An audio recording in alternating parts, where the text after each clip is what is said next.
et proclame l'amour vainqueur. Tu vivras, tu vivras. Lève-toi, la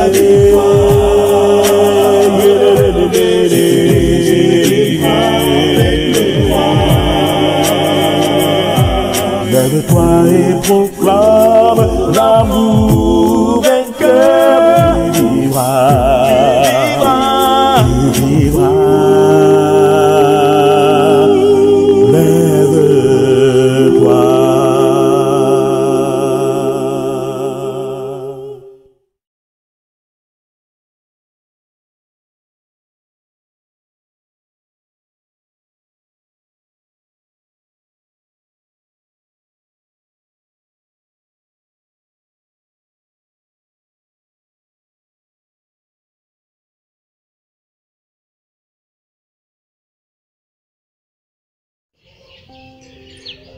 Shalom, bienvenue à cette autre édition de Espérance et Vie, un programme de culte virtuel qui vous permet de passer votre culte de sabbat en communion avec des frères du monde entier sur cette plateforme.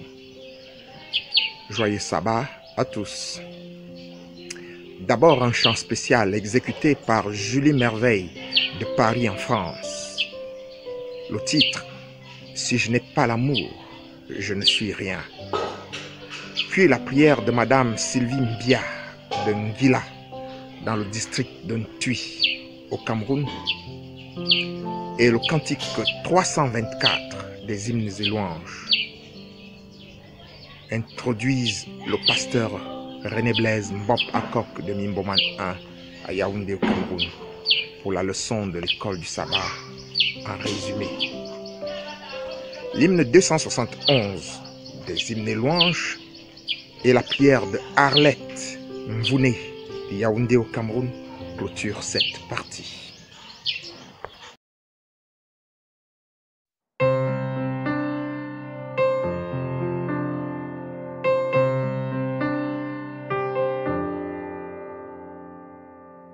Si je parlais le plus parfait langage, si même un ange me prêtait le sien, que me vaudrait ce futile avantage si je n'ai pas l'amour, je ne suis rien.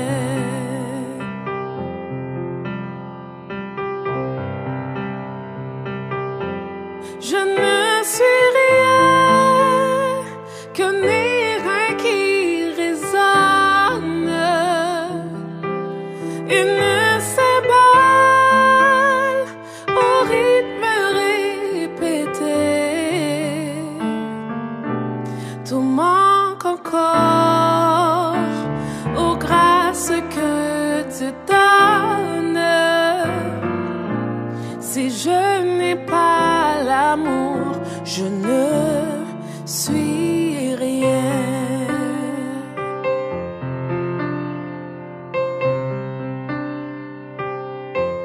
L'amour de Dieu se montre si patient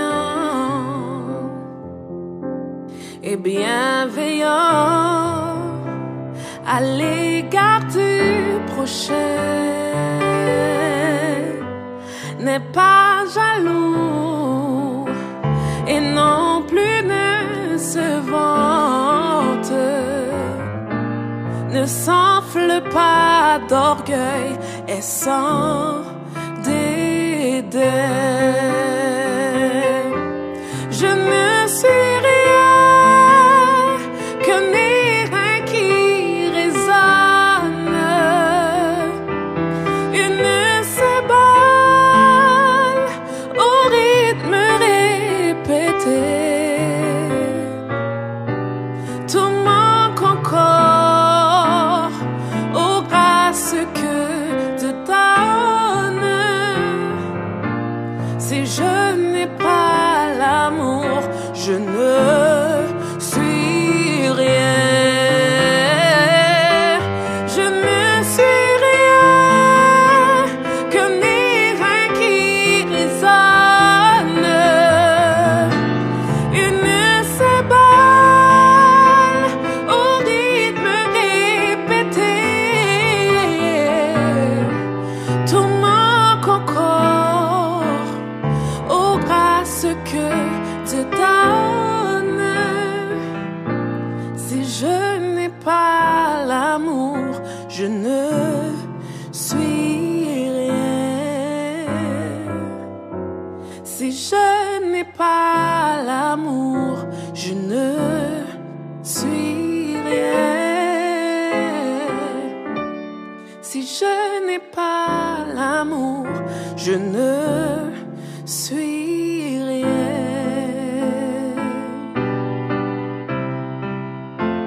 L'amour croit tout, excuse tout, espère tout et supporte tout.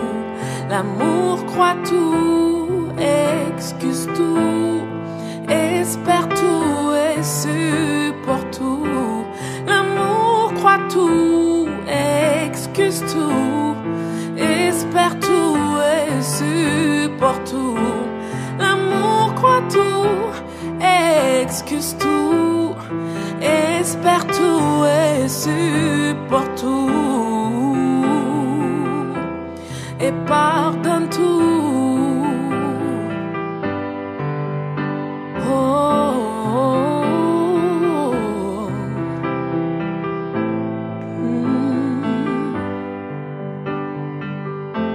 Que de douceur et de paix l'amour apporte. Que de douceur et de paix l'amour apporte. Que de douceur et de paix l'amour apporte. L'amour.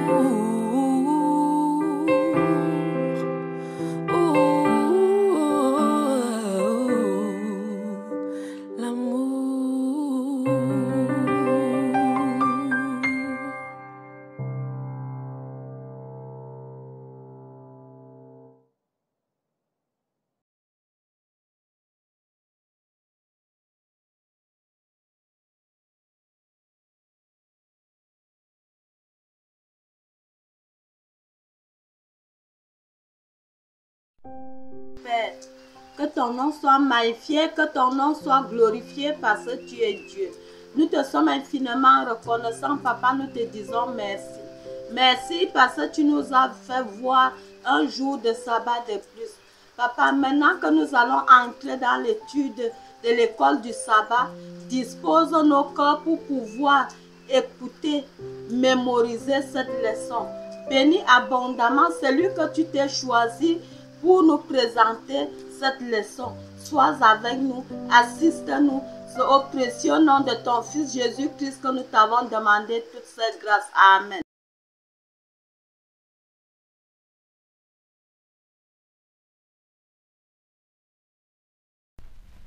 Sur toi je me repose, ô Jésus mon Sauveur. Faut-il donc autre chose pour un pauvre pécheur? Conduit par ta lumière, gardé par ton amour, vers la maison du Père, marchant de jour en jour.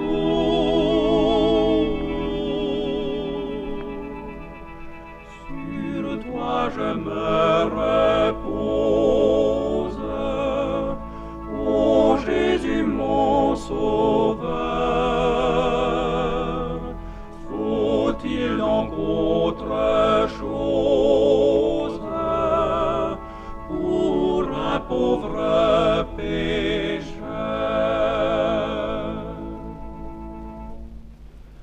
En toi j'ai la victoire, la paix, la liberté. À toi je rendrai gloire durant l'éternité. Si du bonheur qui passe, la source doit tarir, c'est assez de ta grâce pour vivre et pour mourir.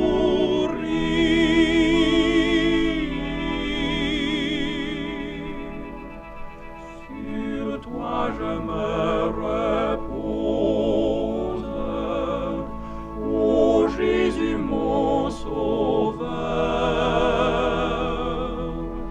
Faut-il donc autre chose pour un pauvre pécheur?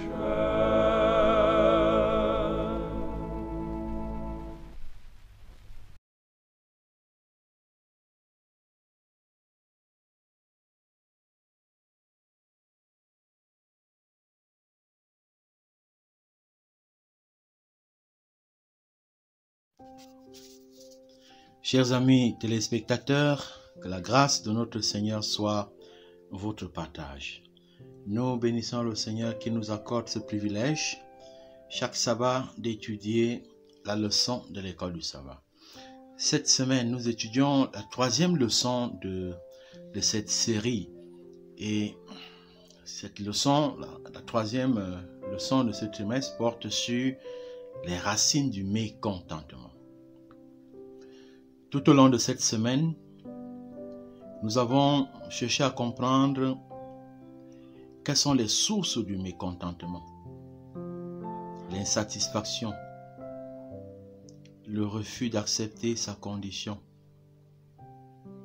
les tristesses, l'anxiété, toutes ces choses expliquent le mécontentement. Mais en fait, d'où vient le mécontentement? Comment pouvons-nous trouver la paix dans un contexte où nous sommes mécontents, dans un contexte où les gens nous frustrent, les gens nous provoquent, les gens nous mettent mal à l'aise?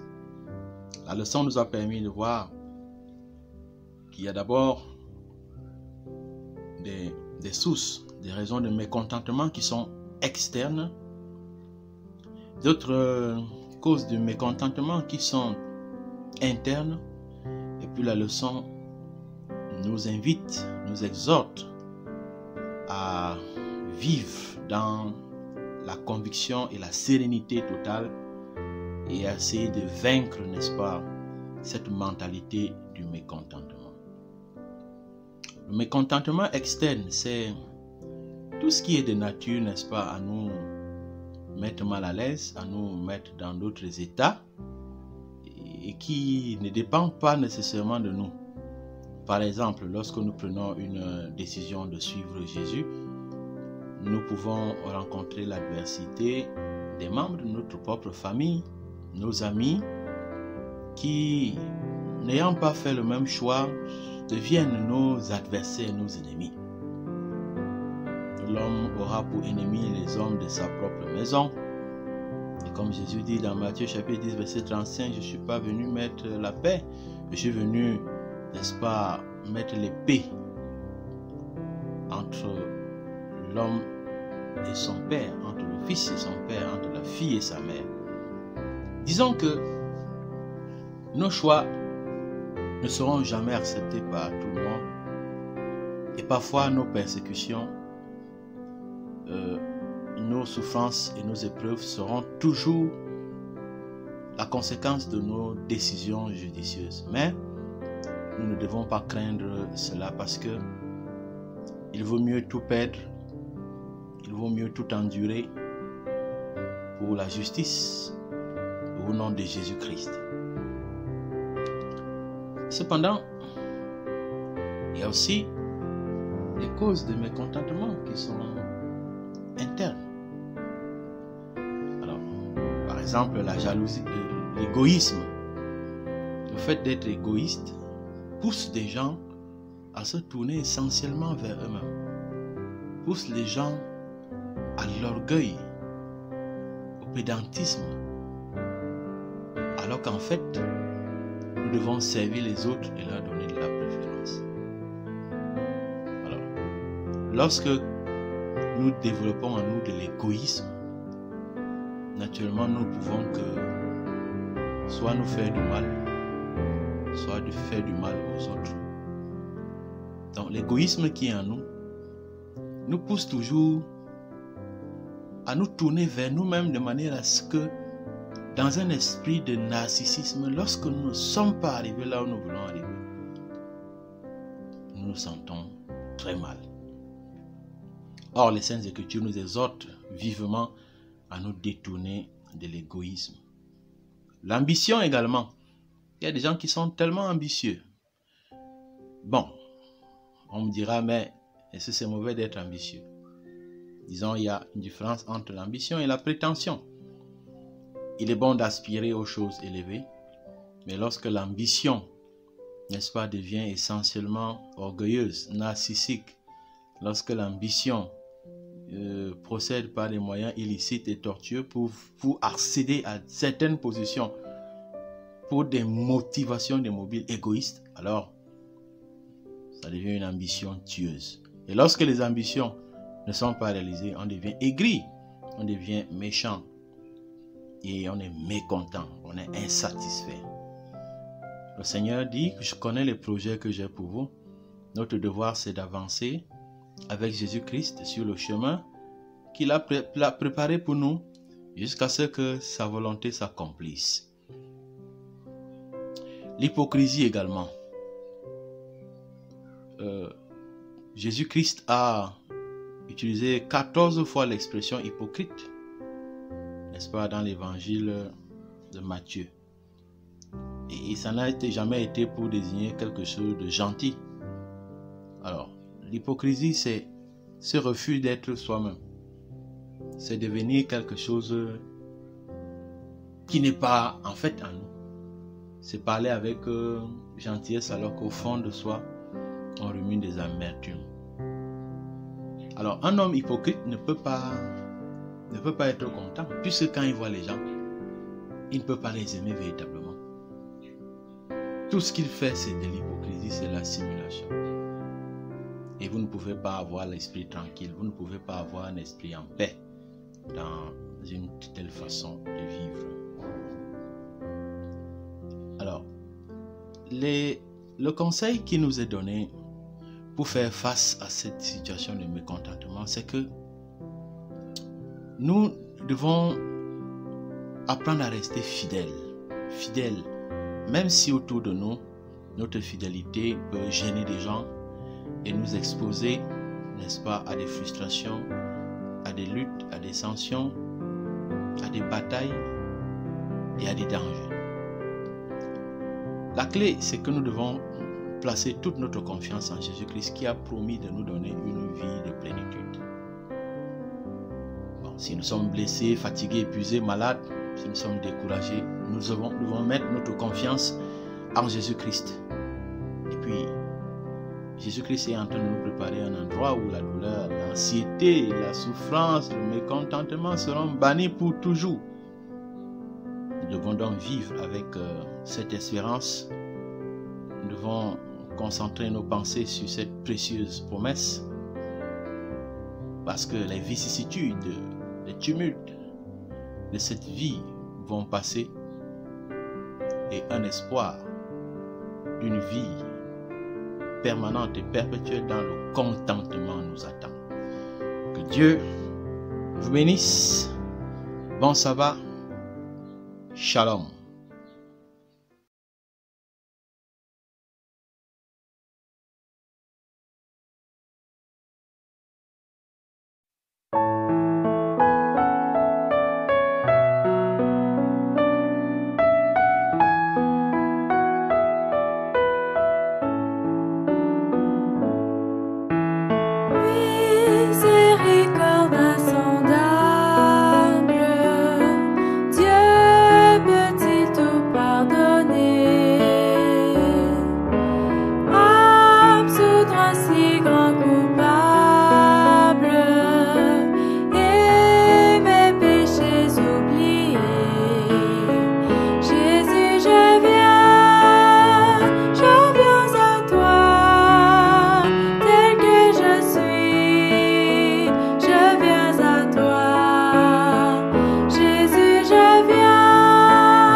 Éternel grand Dieu, honneur et gloire te sont rendus à l'éternité, parce que tu es un Dieu d'amour, un Dieu miséricordieux. Dans ton immense amour, j'adore que nous soyons comptés parmi les vivants de ce jour. Voilà pourquoi nous te disons merci pour cette grâce et merci pour le souffle de Dieu que tu nous accordes jour après jour. À présent que nous sommes là pour t'adorer, nous demandons que cette journée sabbatique puisse se passer dans ton regard et que tout ce que nous avons accompli dans ce jour puisse t'honorer et t'adorer. Oh grand Dieu, veille-nous guider durant tout ce jour, mais bénis tout ce qui va se passer et que tout ceci puisse se passer dans ton regard. En sorte que les enseignements que nous allons apprendre, si nous puissions les mettre en pratique, soit avec nous jour après jour. Nous demandons toutes ces grâces, pas parce que nous les méritons, mais au puissant notre Dieu Jésus-Christ qui est mort sur la croix pour nos péchés. Amen.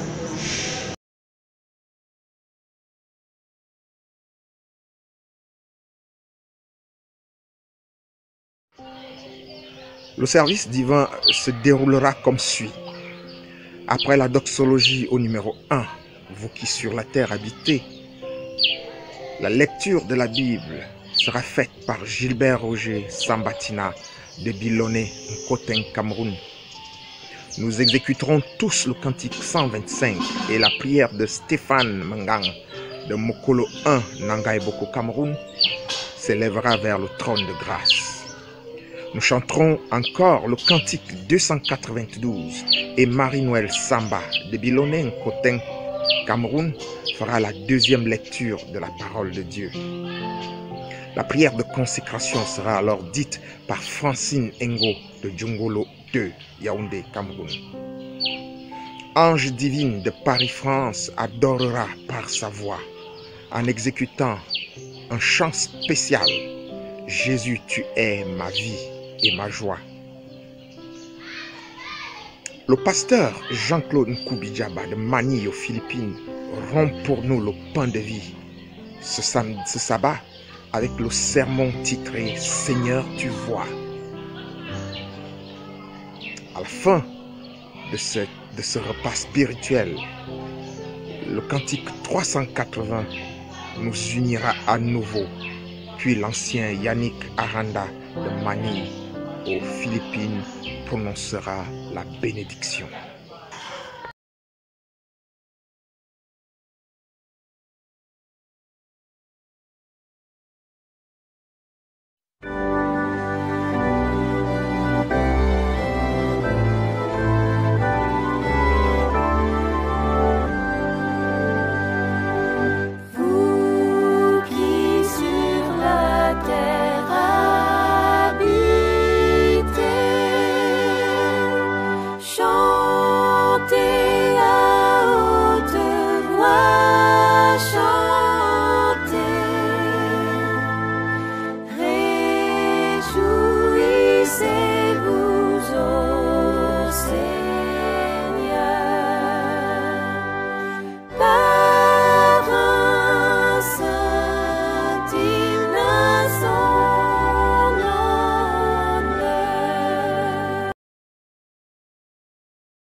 Saint-Esprit, descends, descends sur cette assemblée en prière, en nos cœurs faibles et languissants,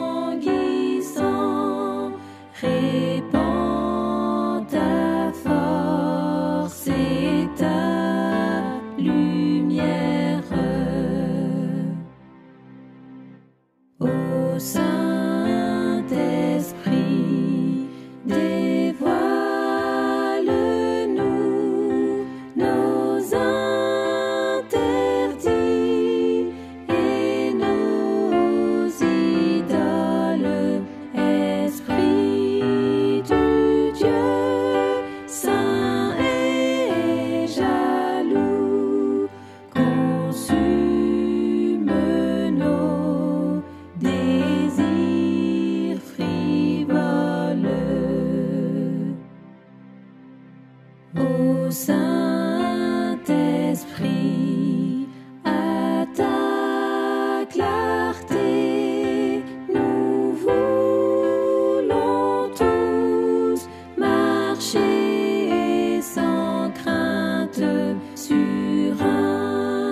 Saint-Esprit, rends-nous vainqueurs dans nos combats, dans nos détresses, et pour armer nos faibles cœurs, versant-ne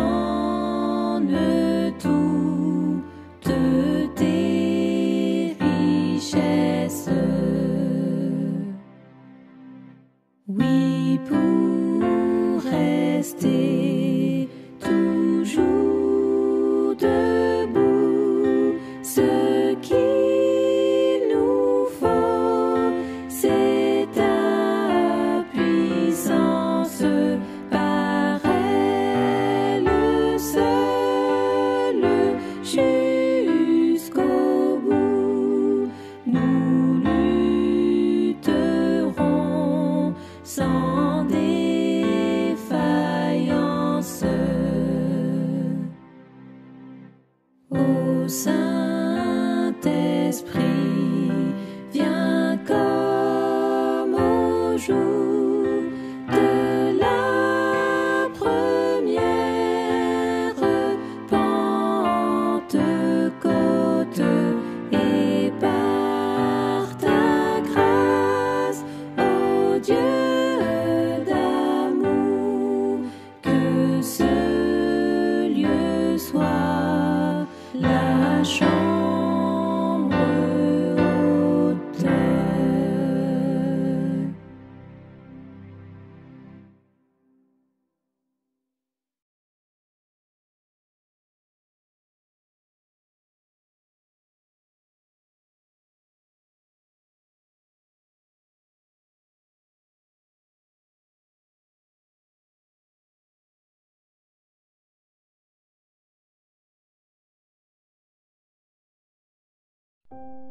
Dieu de grâce, Dieu de bonté, Dieu de miséricorde, c'est avec des cœurs de joie que nous nous prosternons devant ta sainte face en cette matinée pour te dire merci du don de la vie que tu accordes à chacun d'entre nous. Ô Seigneur, qu'il est bon, qu'il est doux de servir pour la seule gloire de ton nom, car tu as dit que si on laisse tout pour te suivre, tu es celui-là qui pourvoira pour chacun d'entre nous, car c'est toi qui pourvois pour nos arrières.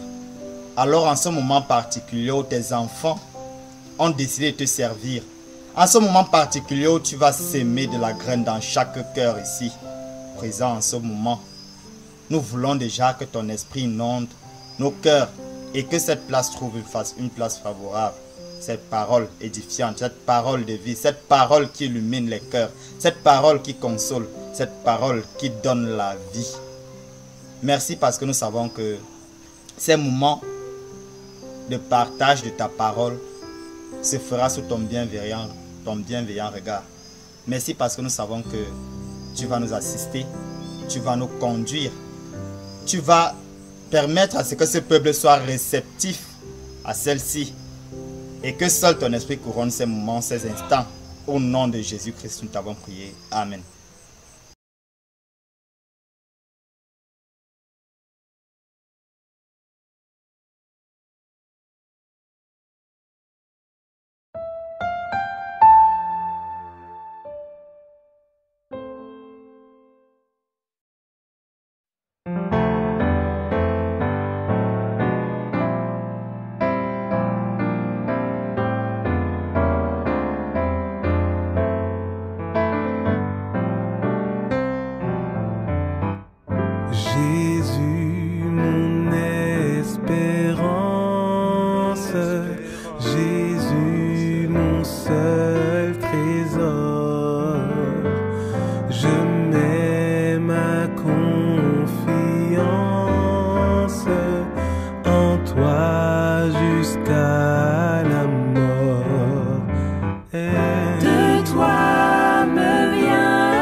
Merci Seigneur parce que tu nous as permis d'être ici ce matin. En ce jour de sabbat, te remercions de nous avoir protégés durant cette semaine. Seigneur, tes enfants dans le monde entier ont plein de sujets de prière dans leur cœur. Exauce-nous Seigneur. Père, je te présente le prédicateur de ce jour. Accorde-lui la sagesse et l'intelligence. Permets qu'il puisse nous transmettre le message que tu as prévu pour nous et qu'en retour, nous puissions le mettre en pratique au quotidien. Bénis-nous Seigneur, parce que nous t'avons demandé cette grâce.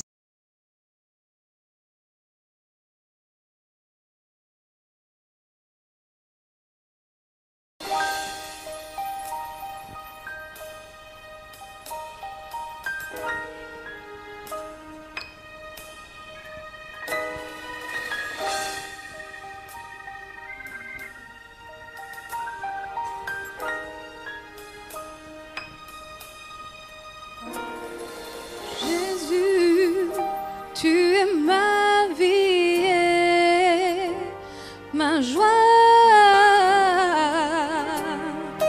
Tout ce qui est bon me vient de toi. Tu es la source de mon bonheur, l'espérance de ma vie. Jésus, tu es ma vie et ma joie. Lorsque je perds mon chemin, tu me guides et prends ma main.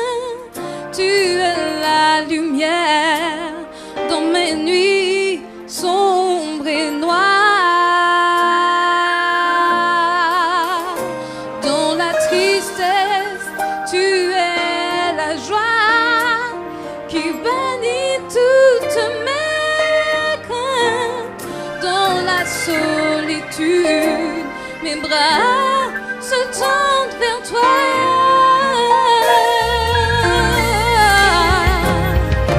Jésus, tu es ma vie et ma joie.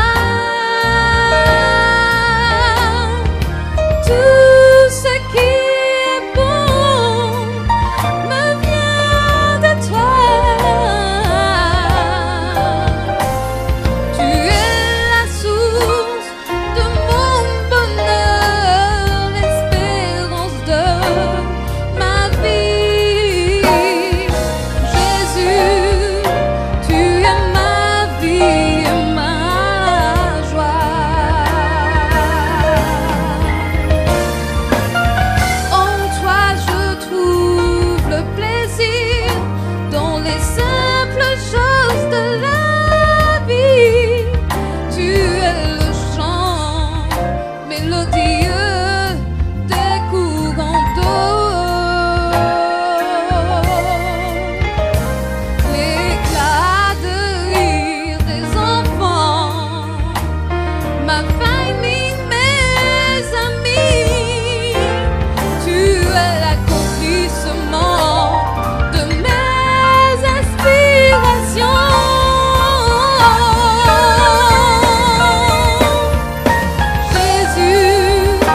Chers frères et sœurs en Christ, bonjour et bon sabbat. C'est un privilège pour moi, une très grande joie pour moi de pouvoir vous souhaiter en ce saint jour de sabbat une cordiale bienvenue à votre émission Espérance et vie.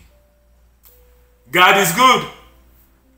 All the time God is good. Dieu est bon en tout temps.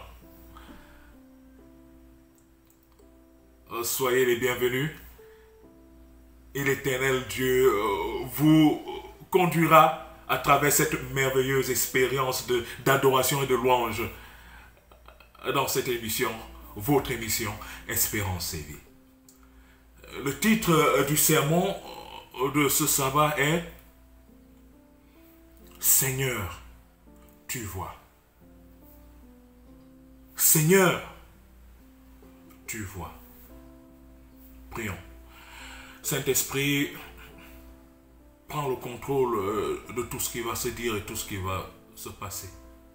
Prends le contrôle de nos esprits, de nos âmes, de nos corps et bénis-nous en ce saint jour de sabbat. Permets que nous puissions recevoir cette parole qui vient de toi, bien la comprendre et la mettre en pratique, Seigneur, pour ta gloire. Bénis-nous, Seigneur, et pardonne-nous nos péchés. Pardonne-nous, Seigneur, efface nos transgressions, efface nos iniquités. Parce que nous t'avons prié au précieux nom de Jésus-Christ. Amen. Seigneur, tu vois. Ouvrons nos Bibles dans Psaume chapitre 33, verset 18. Psaume chapitre 33, verset 18. Il est écrit: Voici l'œil de l'Éternel est sur ceux qui le craignent, sur ceux qui espèrent en sa bonté. Alléluia. Voici l'œil de l'Éternel est sur ceux qui le craignent, sur ceux qui espèrent en sa bonté. Amen.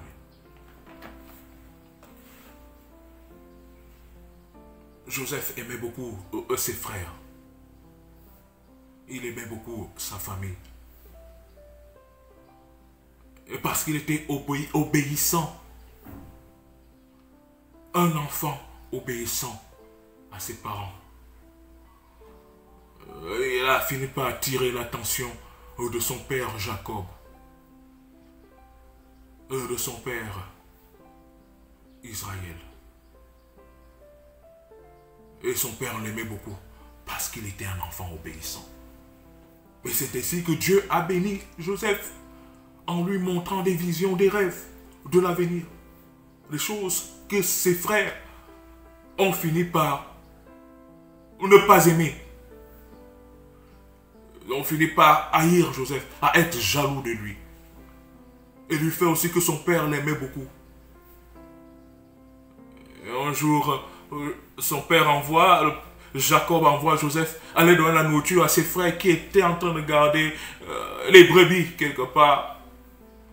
Et Joseph tout heureux, car ça faisait quelques jours qu'il n'avait pas vu ses frères.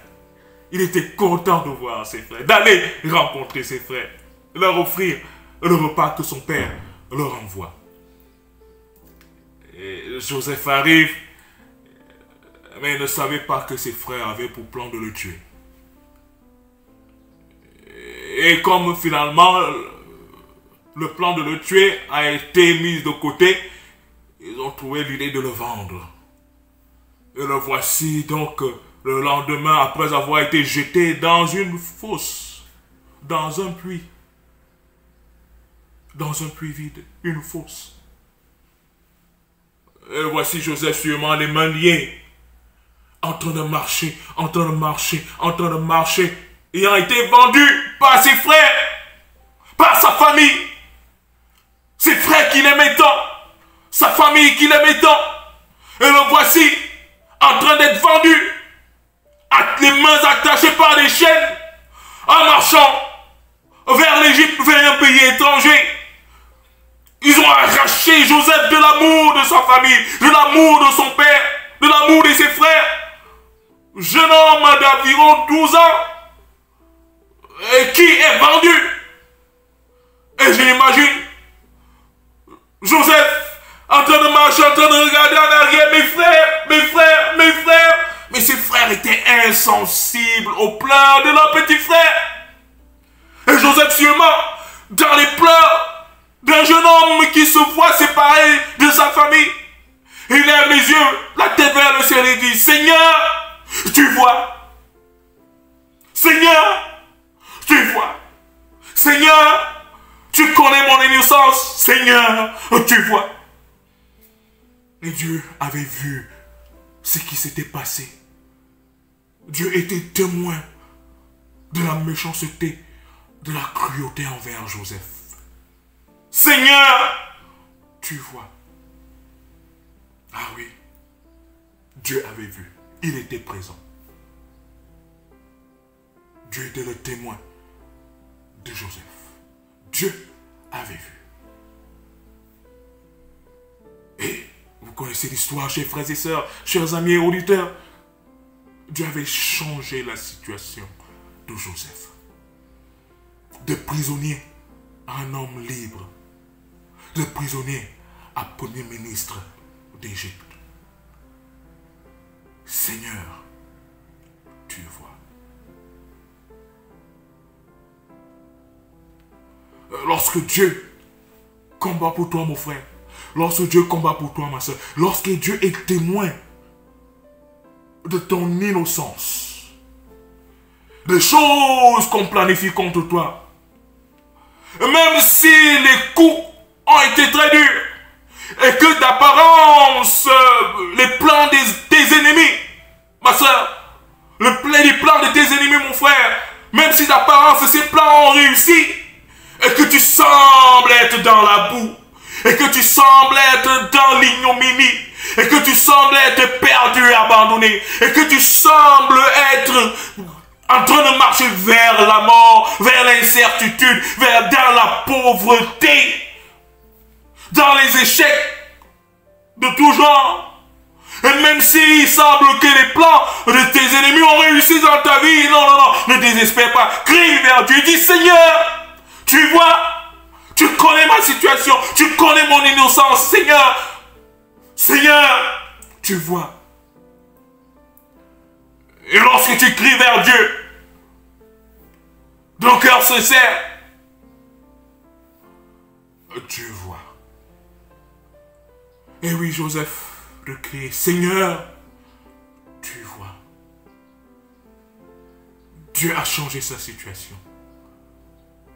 Dieu a combattu pour lui. Dieu a vengé Joseph. Seigneur, tu vois. Daniel, en autre cas, un homme pieux, nous dit la Bible. Un homme qui vivait selon la volonté de Dieu, à son niveau. Malgré sûrement ses défauts, car tout humain a des défauts. Mais Daniel, par-dessus ses défauts, aimait Dieu. Et essayait de vivre selon la volonté de Dieu. C'était un homme de prière. Et à cause de sa relation intime avec Dieu, Dieu l'avait élevé à Babylone. Il était devenu très sage et apprécié par le roi. Et ceci avait attiré la jalousie. Oh, cette histoire de jalousie. Et dès que ton frère te dépasse un peu, ça devient un problème. Dès que ta soeur te dépasse un peu en beauté, ça devient un problème. Dès que ton frère a eu quelque chose que tu n'as pas, ça devient un problème de jalousie.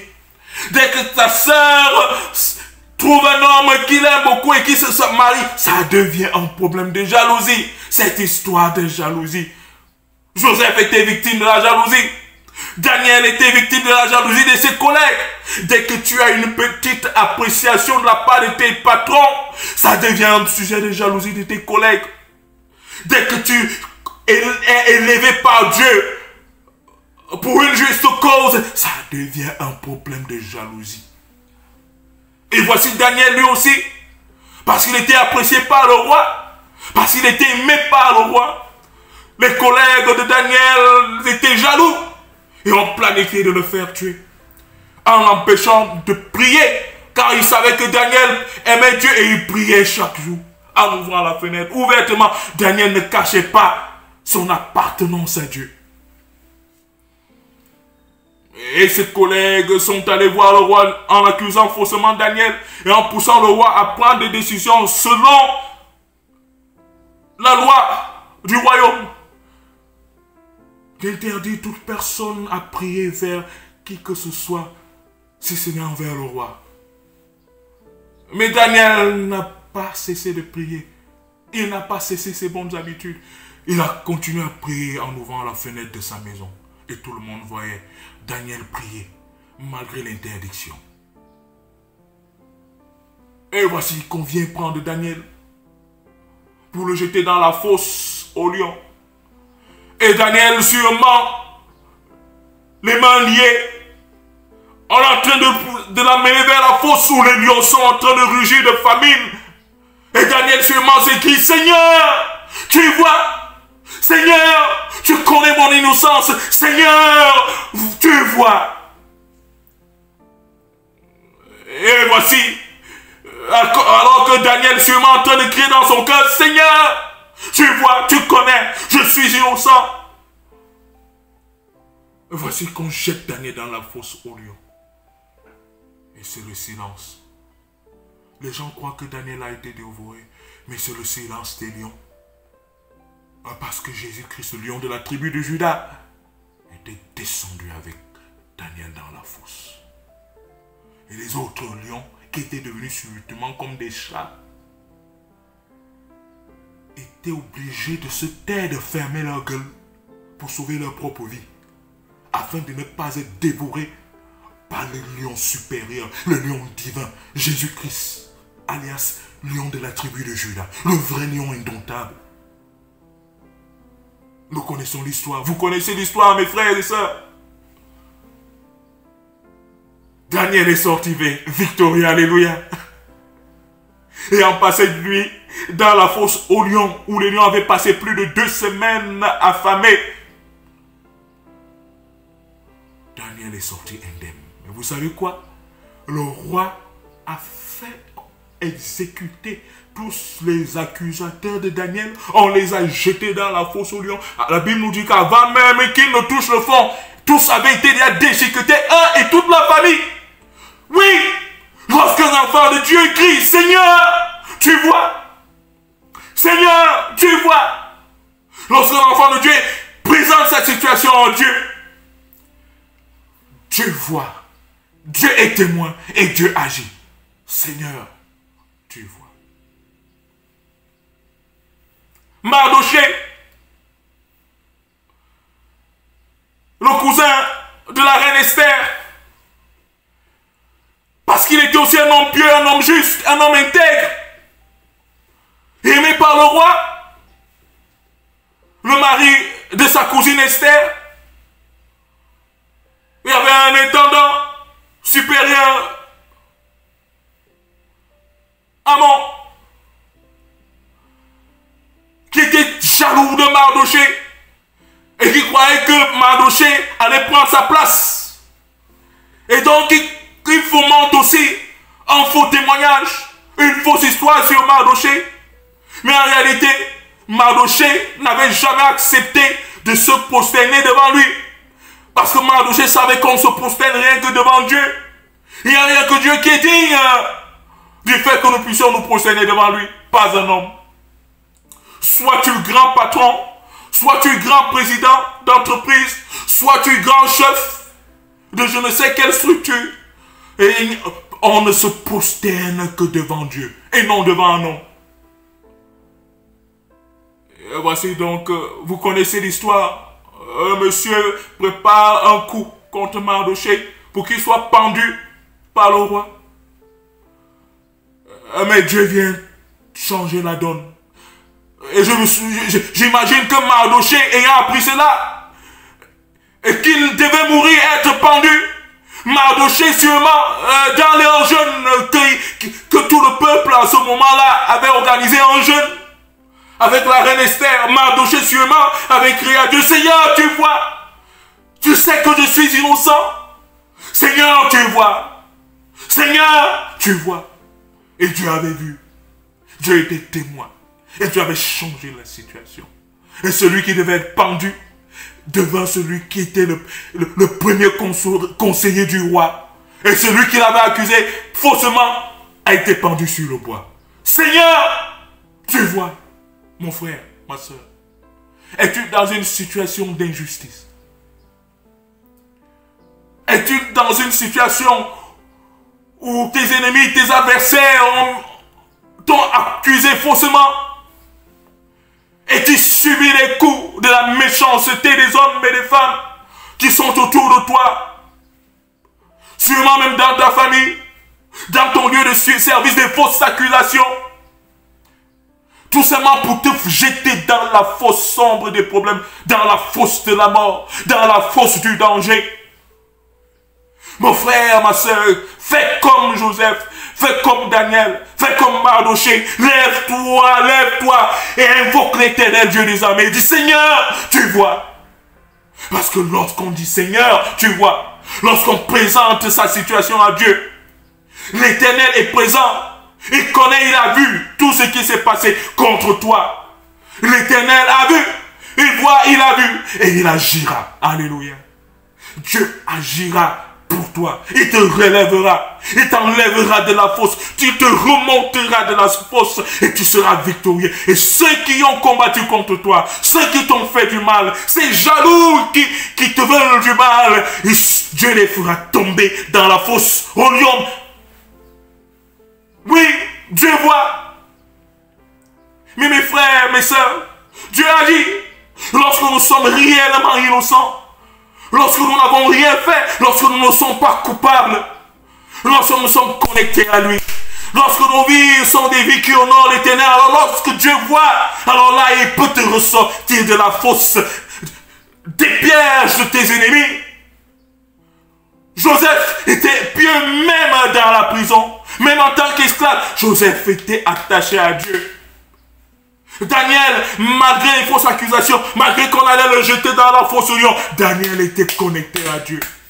Mardoché, malgré les fausses accusations contre lui et qu'on devait dire le pendre, Mardoché n'avait jamais abandonné l'Éternel. Il l'espérait en l'Éternel. Seigneur, tu vois. C'est la condition de sortir de ces trous, de sortir de ces fosses, de sortir de ces dangers, de sortir de ces pièges victorieux. C'est d'être toujours connecté à Dieu. Mon frère, ma soeur, es-tu connecté à Dieu? Mes frères, mes soeurs, à vous qui prenez le plaisir d'accuser faussement les enfants de Dieu, d'accuser faussement vos amis, d'accuser faussement vos collègues, à vous qui prenez le plaisir de mettre des pièges sur les chemins de vos amis, de vos frères, de vos sœurs, de vos collègues, de vos camarades, à vous qui prenez le plaisir de faire du mal aux autres. Attention, quand un enfant de Dieu dit « Seigneur, tu vois, vous êtes en danger. Vous êtes en danger. » Ce qui arriva à ceux qui avaient faussement accusé Daniel, ce qui arriva à l'élite du royaume qui avait faussement accusé Mardoché, vous arrivera. Si vous ne changez pas, si vous ne vous repentez pas de cette mauvaise voie, de passer tout le temps à faire la méchanceté aux enfants de Dieu, des scènes de jalousie, des fausses accusations, lorsque les enfants de Dieu crient « Seigneur, tu vois », lorsqu'ils invoquent le nom de l'Éternel, attention, vous êtes en danger. Je vais terminer par cette histoire. Une grande élite quelque part dans une ville pas loin de Yaoundé, entre Yaoundé et Konolinga, un grand monsieur de la République, un grand soldat de l'armée, avait des grandes plantations, il a toujours des grandes plantations. Et un maître d'école primaire, n'ayant pas reçu assez d'argent pour subvenir à ses besoins et à sa famille, avait décidé d'aller travailler dans les plantations de ce grand homme d'État. Et après avoir travaillé, c'était l'heure de recevoir son salaire. Et lorsqu'il est venu voir ce grand homme d'État en lui disant « Chef, monsieur, Est-ce que je peux avoir mon salaire? Mais ce monsieur l'a rabouillé, l'a renvoyé, l'a menacé. Après quelques temps encore, le monsieur est venu après 2-3 mois, encore voir ce grand homme d'État en disant que chef, ça fait déjà des mois, j'ai fini de travailler, mais tu ne m'as pas payé. Est-ce que je peux avoir mon salaire pour survivre? Ce monsieur l'a encore rabouillé avec mépris et dédain. Et vous savez, c'est ce que ce maître d'école a dit. Ok, je remets cela à Dieu. Partez avec l'argent, votre argent. Je remets cela à Dieu. Si je n'ai pas travaillé honnêtement et que je ne mérite pas mon salaire, je remets cela à Dieu. Et lorsque ce maître d'école avait dit ça, et que ce grand homme d'État a entendu, ce maître d'école a dit, dire, je remets cela à Dieu. Seigneur, tu vois. Seigneur, tu vois, je te remets ce problème. Ce grand homme d'État a fait semblant de rentrer chez lui, mais arrivé chez lui, sa conscience a commencé à le chauffer. Parce que, vous savez, certaines de ces grandes personnalités, ils connaissent les réalités du monde physique et métaphysique. Ils connaissent ce qui se passe dans la nuit, dans la sorcellerie. Ils savent l'intervention de Dieu. Ils connaissent comment les anges de l'Éternel agissent. Ils connaissent comment Dieu poursuit les méchants lorsque Dieu venge les enfants de Dieu. Ils connaissent, ce monsieur n'a pas fait 30 minutes assis dans sa maison. Il s'est mis à courir. Ce grand homme s'est mis à courir pour aller demander à ce maître qui a dit, ok, je remets ce problème à Dieu. Seigneur, tu vois, il a supplié que pardon, ne remets pas ce problème à Dieu. Et si tu as remis ce problème à Dieu, dis à Dieu pardon de laisser ce problème. Voici ton argent. Il lui a donné le double de son salaire. Il lui a dit que pardon, cesse de remettre ce problème à Dieu. Je t'en supplie. Parce qu'il savait que quand l'Éternel se lève pour poursuivre ceux qui poursuivent, ils font la méchanceté à ses enfants. Personne ne peut échapper. Personne ne peut échapper à la colère de Dieu. Lorsque les enfants de Dieu disent, Seigneur, tu vois, Seigneur, je te remets ce problème. Mon frère, ma soeur, la vengeance n'est pas à nous de le faire.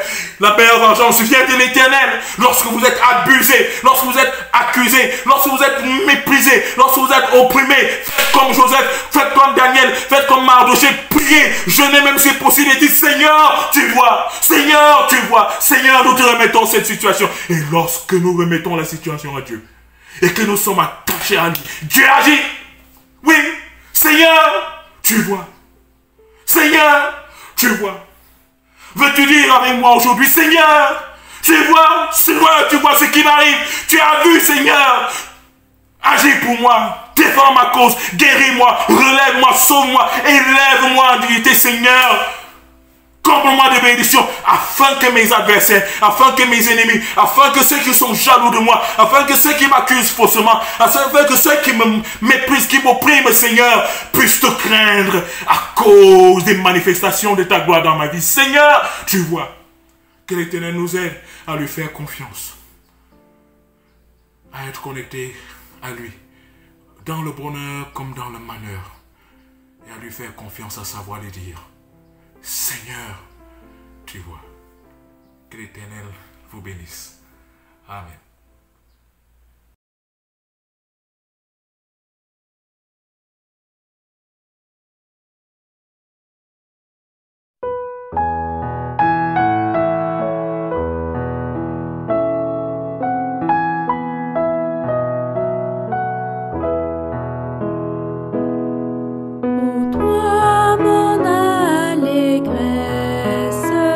Aimable et doux Sauveur.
Et maintenant, peuple de Dieu,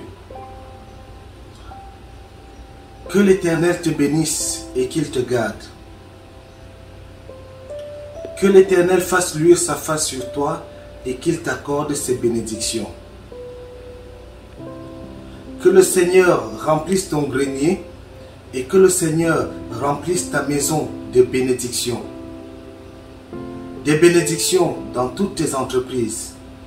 Des bénédictions dans ton lieu de service. Des bénédictions dans ton école. En Jésus-Christ, notre bien-aimé Sauveur. Amen.